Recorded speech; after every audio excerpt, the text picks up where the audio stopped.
Hello everybody and welcome back for some weekly VR news. As always, I am Demeo and this is your channel for everything VR related. So this is once again another really exciting week to be a VR gamer. There's plenty of excellent games and updates releasing, plus AAA VR titles are on the way, and Echo VR is kind of back, sort of, maybe, kind of, whatever. Anyway, there are of course links and timestamps if you want to skip ahead, but before we jump in, this video is brought to you by my sponsor Kiwi Design. There's carrying cases, elite straps, link cables, controller grips, and many more products available, plus Kiwi has plenty of new products coming for the Quest 3 and other headsets. There's a link in the description to their website, and don't forget to use discount code Mateo311 for 5% off and to help support my channel. Okay, so let's start this video off like normal with the check-in, and that's what exactly have I been up to in the VR world. Well, this is like a week of reviews. I actually dropped a review for Pavlov's Shack yesterday, and if you guys haven't seen it, this is the best Quest 3 shooter. Go check out that video, I'll link it up above.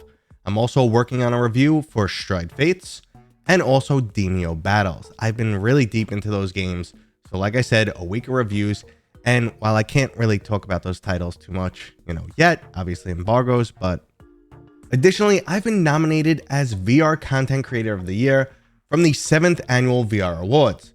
So if you guys enjoy my content, I'll put a link down below. Please go ahead and vote for me. I would appreciate it. But let's move into all those new titles releasing this week and some amazing updates. First up, we have a handful of titles coming to the PlayStation VR 2. If you're looking for some humorous action and you're not afraid of spiders, we have Kill It With Fire. This first-person action title has you killing spiders in a manner that does not take into account collateral damage. Everything from fire, handguns, and explosives is on the table, and all that matters is you eliminate those pesky critters. I imagine this amount of overkill could be truly satisfying, but I'm gonna have to jump in and check it out for myself. Now, the next title finally making its way onto the PlayStation VR is a game I absolutely love, and that's Barbaria. At first glance, Barbaria appears to be nothing more than a Gorn clone, but this title is so much more. There's a huge array of mechanics that keep this title exciting for an extended period of time. You'll get to build up your own realm and populate it with traps and creatures that you level up over time, and while you're offline, other players will attempt to raid your realm. Now, when you are online, you get to return the favor and fight your way through the realms of other players. Everything about this game, from the combat to the realm creation and even their replay system, is absolutely fantastic. I highly recommend you go check out Barbaria right now and then thank me later. And the final game for PlayStation VR 2 owners to check out is a demo of Tin Hearts VR. In Tin Hearts, you have to guide a group of toy soldiers through a human-sized world. It's a bit like the classic title Lemmings, but also delivers a deeply emotional story along the way. This game is developed by the same studio that brought us Fable, and if you just can't wait to play it, it's currently available on flat screen. Now, if you're not a PlayStation VR 2 gamer, there's plenty of other exciting VR games releasing this week, starting with Demeo Battles. Demeo Battles is a spin-off of the original tabletop dungeon crawler Demeo. Instead of committing to a multi-hour mission, you're now jumping in for some PvP in 1v1 or 2v2 battles. You'll select your heroes like normal, and also build up your own personal army of creatures that you could throw up against your opponents. It's a really excellent new take on the title, and I can't wait for this one to release later this week. Another game that I've been eagerly awaiting is Stride Fates. This is the single-player campaign version of Stride, which is designed to give us some Mirror's Edge style action in VR. You'll parkour across rooftops, battle enemies with both firearms and melee weapons, and just look and feel like a total badass along the way. If you want to see more of this game, make sure to like, subscribe, and turn notifications on so you won't miss my video when it drops on Friday. And finally, if you wanted a more playful, story-driven experience, we have Ziggy's Cosmic Adventure. You'll take on the role of a cosmic bounty hunter who apparently stole an adorable green alien, and now everyone is after him. This plays as part quirky cockpit simulation and part arcadey shooter, as you'll have to fly through space, keep your ship up to snuff, and battle any enemies that come after you. This is definitely a unique mix of gameplay mechanics, so I can't wait to jump in and experience it for myself. And that right there was this week's new releases.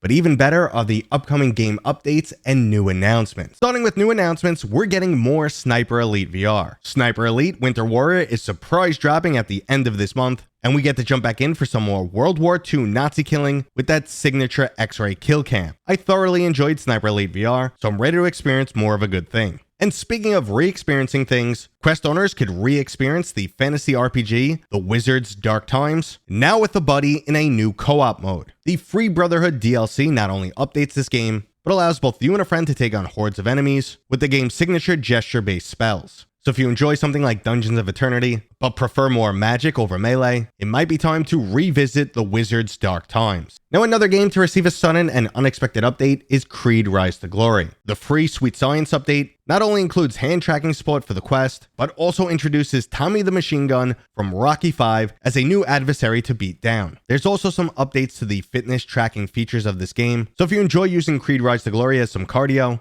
you'll now have some more options and increased accuracy regarding your caloric burn. Now, I'm really happy to see this game is still getting updates after 5 years, but way more exciting is the Bottomless update for Vertigo 2. Easily one of my favorite single-player VR shooters is about to get so much better. This new update focuses on replayability, adding a ton of new factors that will change the overall experience. There's things like mutators that can make the game significantly easier or harder, or just a lot wackier. There's also new playable characters that vastly alter how you play the title, and easily the best part of this update is the new level editor. It features support to bring in your own models, and vastly alter how this game plays. I expect we'll see some pretty amazing stuff from the community, so if you haven't picked up Vertigo 2 yet for any reason, the Bottomless update should be more than enough to push you over the edge. And let's just move on to a few more stories as we round out this video. First up, Echo VR is once again available thanks to an unofficial PC mod. So PC players can once again access online matches for both Echo Arena and Echo Combat. Unfortunately though, this type of mod will never work for the Quest, and I doubt this will be enough to revitalize the whole Echo VR scene. Now, an even cooler update is coming for Steam VR. I spoke about Steam VR 2.0 in a recent video, and I mentioned how it sounds like they want to make their new Deckard device capable of playing all your flat screen games in a nice VR environment. Well, the new Steam VR theater screen does just that. This is designed to replace Valve's old desktop theater app, and it will feature a slew of new additions like the ability to undock, move, and resize the screen. Currently, these options are only available if you opt into the beta, but it looks like Valve is continuing to lay the groundwork for their next headset. And today's final story is about how AAA titles are going to make their way onto VR. Now, I previously spoke about this, how Meta has gobbled up a ton of studios, and they're desperately looking for a big name game to bring into VR, but this isn't about Meta. Vertigo Games currently has a new job listing for a high-profile, multi-platform, AAA VR game based on a globally recognized franchise. Now, it looks like this game will utilize the Unreal Engine, which I'm a huge fan of, but what the actual IP is anyone's guess. If you have a guess, let me know what it is down in the comments. I'm a huge fan of pretty much everything Vertigo Games puts out. I loved After the Fall. They recently did The Seventh Guest, which was really cool and just something new for them.